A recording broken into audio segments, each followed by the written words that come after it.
Item ಯಾವುದೇ ಇರಲಿ try ಮಾಡಿ ಆಚಿ ಚಿಕನ್ ಮಸಾಲಾ.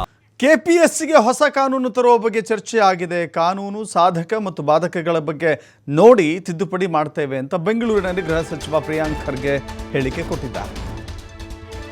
ಕೆಪಿಎಸ್ಸಿ ಕರ್ಮಕಾಂಡದ ಬಗ್ಗೆ ನಾವು ಕೂಡ ಸುದೀರ್ಘವಾಗಿ ಒಂದು ವಿಶೇಷ ಚರ್ಚೆಯನ್ನು ಕೂಡ ಮಾಡಿದ್ವಿ. ಕೆಪಿಎಸ್ಸಿ ಹೆಂಗೆ ವರ್ಕ್ ಆಗುತ್ತೆ, ವಿದ್ಯಾರ್ಥಿಗಳ ಬಾಳಲ್ಲಿ ಹೇಗೆ ಚೆಲ್ಲಾಟ ಆಡುತ್ತೆ ಅಂತ.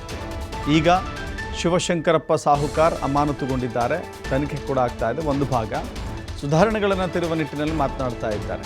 ನೋಡಿ, ಯುವಕರು ಮತ್ತು ಜನರಲ್ಲಿರುವಂಥ ಅನುಮಾನವನ್ನು ಬಗೆಹರಿಸಬೇಕಾಗಿದೆ, ಸಾರ್ವಜನಿಕರಲ್ಲಿ ನಂಬಿಕೆ ಮೂಡಿಸಬೇಕು ಅಂತ ಹೇಳಿದರೆ ಒಗ್ಗಟ್ಟಾಗಿ ಕೆಲಸ ಮಾಡಬೇಕಾಗಿದೆ ಅಂತ ಹೇಳಿ ಪ್ರಿಯಾಂಕ್ ಖರ್ಗೆ ಮಾತನಾಡಿದ್ದಾರೆ.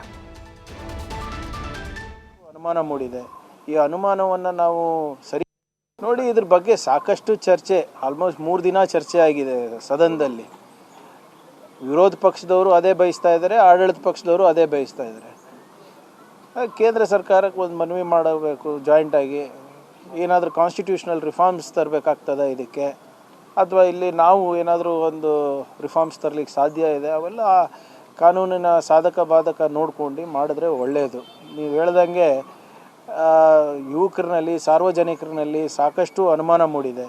ಈ ಅನುಮಾನವನ್ನು ನಾವು ಸರಿಪಡಿಸಬೇಕು ಅಂದರೆ ನಾವೆಲ್ಲರೂ ಒಗ್ಗಟ್ಟಾಗಿ ಒಮ್ಮನಸ್ಸಿನಿಂದ ನಮ್ಮ ಯುವಕರ ಭವಿಷ್ಯ ಪರವಾಗಿ ಕೆಲಸ ಮಾಡಬೇಕಾಗುತ್ತೆ. ನೀವು ನೋಡಿದ್ದೀರಾ, ಮೊನ್ನೆ CBSE ಎಕ್ಸಾಮ್ ಪೇಪರ್ ಲೀಕ್ ಆಗಿರೋದು, ನೀಟ್ ಪೇಪರ್ ಲೀಕ್ ಆಗಿರೋದು, ಇಲ್ಲಿ KPSCನಲ್ಲಿ ನಡೀತಾ ಇರೋದು, ಅಥವಾ ಬೇರೆ ಬೇರೆ ಎಕ್ಸಾಮಿನೇಷನ್ನಲ್ಲಿ ಹೇಗೆ ಮೊನ್ನೆ ರೈಲ್ವೆ ಎಕ್ಸಾಮಿನೇಷನಲ್ಲೂ ಕೂಡ ಆಗಿದೆ ಅಂತ ಹೇಳ್ತಾ ಇದ್ದಾರೆ.